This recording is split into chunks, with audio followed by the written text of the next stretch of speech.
Haris, Anna, lepas tu Siti Zubaida, lepas tu Kayla kat situ. Kayla Ardia.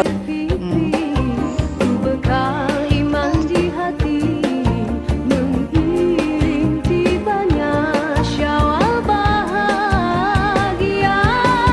Jangan ditangisi hari yang gembira, pastikan bersuah. Bersama kita menyambut hari What?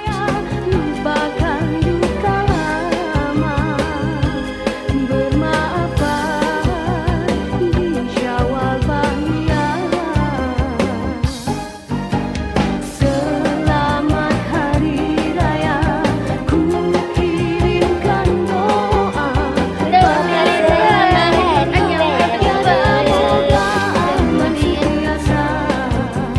Selamat hari raya. Ni kalau Cik Amir datang ni semua yang ada. Syukur apa yang ada, ucapan alhamdulillah. Selamat hari raya, ku kirimkan doa pada yang telah tiada, moga aman senantiasa. Selamat Hari Raya.